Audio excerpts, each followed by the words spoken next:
Hi everyone, my name is George Corbeil. What does water gauge pressure mean? Well, here's how I see it.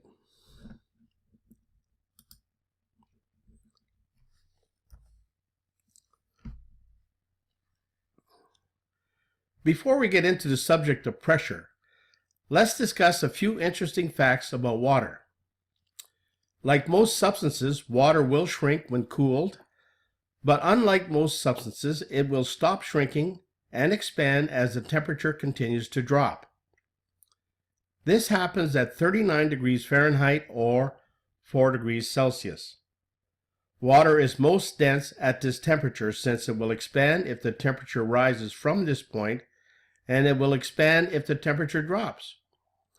Since water freezes at 32 degrees Fahrenheit or 0 degrees Celsius, solid water is less dense than the cold water in which it finds itself. And so, ice, solid water, will float in its liquid self. This is unique. We've all heard the expression about the tip of the iceberg.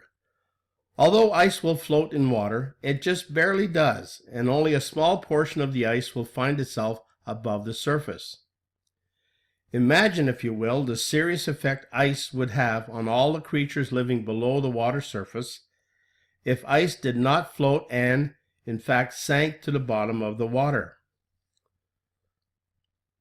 It is because water is in the expanding mode as it drops to the freezing temperature and goes beyond, and the force exerted to achieve the necessary expansion is very strong, that something has to give. Strong enough to burst a pipe? No problem. So let's move on. 1 cubic foot of water weighs 62.4 pounds. It can also be said that a cube of water which is 12 inches wide by 12 inches deep by 12 inches high weighs 62.4 pounds. It can also be said that this cube constitutes 12 times 12 or 144 1 inch by 1 inch columns 12 inches high. Each 1 inch by 1 inch column would therefore weigh 62.4 divided by 144 or 0.436 pounds, just under a half a pound each. The question now is, how high would this column of water 1 inch by 1 inch have to be to weigh exactly 1 pound?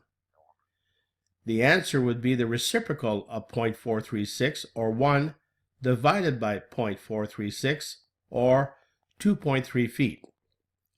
So now it can be said that a column of water 1 inch by 1 inch by 2.3 feet high will exert a pressure of 1 pound on a 1 square inch base.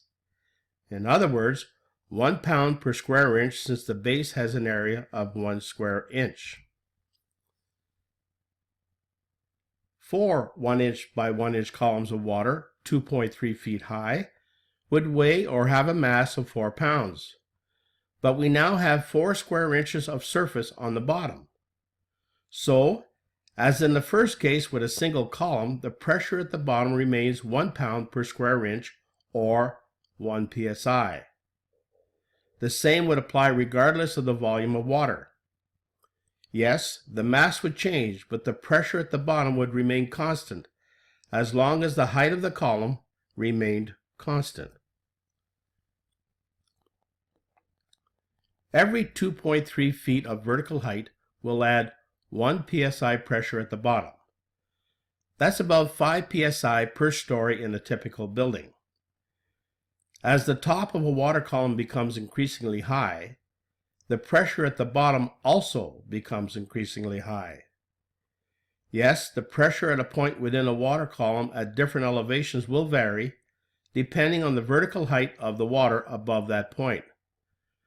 In order to compensate for the loss of approximately 5 psi of pressure at every story up a building, knowing that we need approximately 50 psi at the top story, we will need to increase the supply pressure, or boost the pressure, at the bottom as necessary.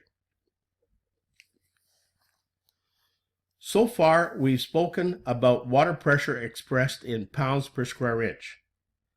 However, when it comes to air pressure in air ducts, a pressure of just 1 psi is much too excessive. If a column of water 27 inches high exerts a pressure of 1 psi, a water column of 1 inch high would exert a pressure of 1 divided by 27 of a psi, which is a reasonable pressure found in air ducts. It is because of these low pressures that the pressure unit of measurement in air ducts is expressed as inches of water gauge.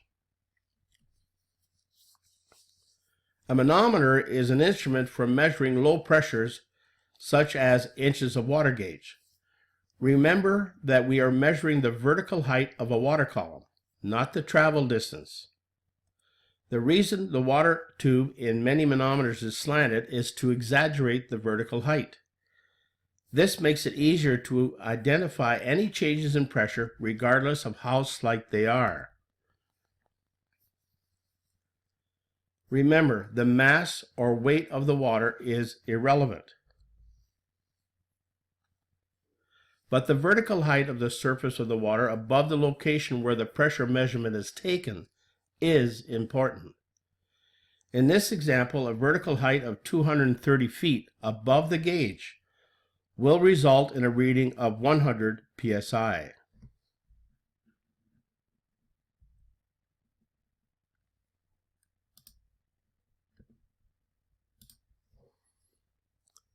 This is my understanding of pressure units known as inches of water gauge.